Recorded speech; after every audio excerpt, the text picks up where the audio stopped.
किसान भाई नमस्कार। आप देख रहे हैं फसल क्रांति। मैं इमरान आपके साथ। इस समय हम मौजूद हैं कृषि विज्ञान केंद्र खेखड़ा बागपत में और हमारे साथ खास मेहमान कृषि विज्ञान केंद्र के अध्यक्ष डॉक्टर लक्ष्मीकांत जी मौजूद हैं। उनसे हम आज बात करेंगे, जानेंगे कि कृषि विज्ञान केंद्र में किसानों के लिए क्या गतिविधियां चल रही हैं। सर बहुत बहुत स्वागत है आपका।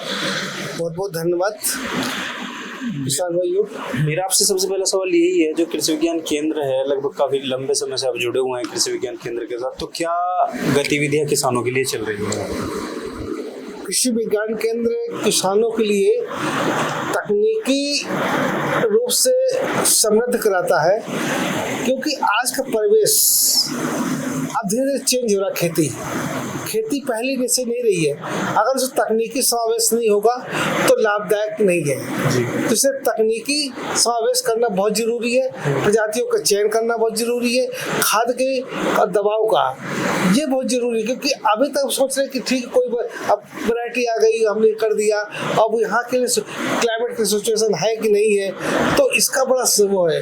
तो हमें बहुत जरूरत है तकनीकी बेस, क्लाइमेट बेस, उसके अनुसार प्रजातियों का चुनाव किया जाए और उसको कब हम उसको खाद पानी दें, जिससे कि वो अधिक से अधिक पैदावार दे सके।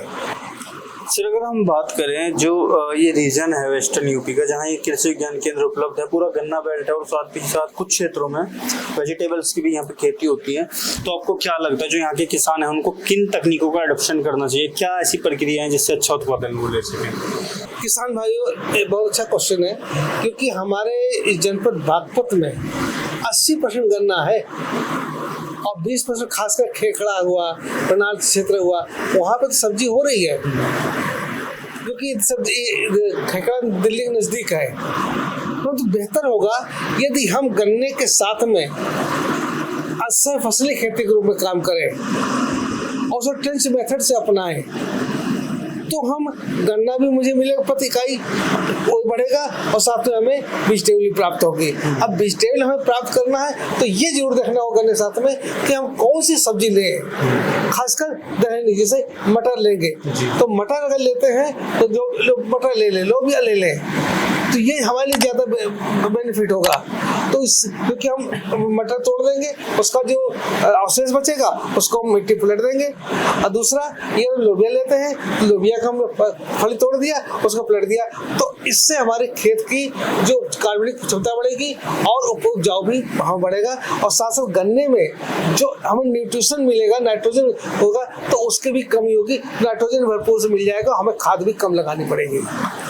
लगातार कृषि विज्ञान केंद्र किसानों के लिए कई तरीके के प्रशिक्षण कार्यक्रम या दूसरी गतिविधियां कराता रहता है। अभी अगर हम बात करें आने वाले समय में यहाँ पर किसानों के लिए कौन से और प्रशिक्षण होने वाले हैं? अब इस महीना हमारा जून चल रहा है, क्योंकि हम लोग पूरे साल में कार्य योजना बना लेते हैं और कार्य योजना इस तरह बनाते हैं कि हम जनपद के जो प्रत्येक क्षेत्र में देख लेते हैं कि एक उसके सिचुएशन के अनुसार 5-6 गाँव में असर्ट कर लेते हैं और उसकी पूरी हम लोग स्टडी करते हैं। और स्टडी करने के बाद देखते हैं कि किसान भाइयों की क्या मांग है, किसके अनुसार है, क्या चाहिए इनको, उसके हम लोग उनका कोर्स डिजाइन करते हैं। और कोर्स डिजाइन करने के बाद हम लोग 2 प्रकार के प्रशिक्षण करते हैं। एक प्रशिक्षण वो करते हैं जो हम अपने केंद्र पर करते हैं, वो 2 से लेकर के 4-6 दिवसीय भी करते हैं। और जो हम एक प्रशिक्षण वो करते हैं जो हम गांव में जाकर के किसानों के साथ बैठकर वहां पे करते हैं, वो 1 दिवसीय होता है। तो इस प्रकार का प्रशिक्षण। दूसरा एक प्रशिक्षण करते हैं रोजगार परख। जो बच्चे हाई स्कूल 8th पास पढ़ लिए, इसका नहीं किसी कारण पर पढ़ पाए हैं, तो उनको हम लोग प्रशिक्षण देते हैं कि वो प्रशिक्षण लेकर के अपना रोजगार कैसे कर सके। जैसे मधुमक्खी पालन है, मशरूम पालन है, जैसे नर्सरी कैसे ग्रो करते हैं, तो इस प्रकार के प्रशिक्षण आयोजित करते हैं। और साथ ही साथ हम लोग जो कृषि विभाग है या उद्यान विभाग है या गन्ना विभाग है, इनके जो कर्मचारी हैं, इनको भी हम तकनीकी से लैस करते हैं, इनको भी प्रशिक्षण देते हैं हम लोग हैं। तो इस प्रकार से हम चाहते हैं कि हम तीनों माध्यम से करते हैं। और हम किसानों की यदि बहुत ज़्यादा समस्या होती है तो खुद हम टीम भेजते हैं किसानों खेत टीम भेज करके उनको बताते हैं, उनको खेत को निरीक्षण कराते हैं, इससे क्या कमी है उसको बता के आते हैं उसको। और यदि हमें लगता है शोध का विषय है तो हम लोग उसको ट्रायल करके उनको दिखाते भी उनके खेत पर। जी, अगर हम बात करें जो अत्याधुनिक तकनीकी जितनी नई तकनीकी कृषि क्षेत्र में आ रही हैं, उनका एडॉप्शन, उनको अपनाना किसानों के लिए कितना जरूरी है? अगर उनको तकनीकी को नहीं अपनाएंगे तो निश्चित तौर से आप इस दौर में पिछड़े हो जाएंगे, क्योंकि दिन प्रतिदिन डिमांड बढ़ती जा रही है की। और जो नई प्रजातियां आ रही हैं, वो जो नई प्रजातियां आ रही हैं उनकी ईल्ड पोटेंसी बढ़ के आ रही है। अगर पुरानी प्रजातियों को लेंगे तो पुरानी प्रजातियां गेहूं के ले लीजिए, गेहूं की अगर 30-40 क्विंटल देंगी, किसी को 40 दे रही, किसी 42 दे रही है, और आज के 60-70 क्विंटल में आ गई है। तो अगर उसके तो 30 क्विंटल गैप आ गया, परंतु इसके साथ में अब टेम्परेचर भी चेंज हो रहा है, मौसम भी चेंज हो रहा है, उसके अनुसार प्रजातियां बनाई जा रही हैं। तो अगर उसको हम लागू करेंगे तो हम भरपूर रूप से हम उस उपज का उपयोग ले पाएंगे, तभी मार्केट में हम स्टैंड कर पाएंगे और तभी हम चल पाएंगे, अन्यथा हम घाटे का सौदा भी रह जाएंगे। तो तकनीकी को समावेश करके इसको लाभप्रद बनाया जा सकता है। तो दोस्तों शुक्रिया सर हमारे साथ जुड़ने के लिए। अंत में चलते चलते जो किसान भाई आपको देख रहे हैं, उनको आप क्या सुझाव देना चाहेंगे? मैं किसान भाइयों को अनुरोध करूंगा, मेरा अनुग्रह है कि तकनीकी को अपने खेती में जरूर समावेश करें।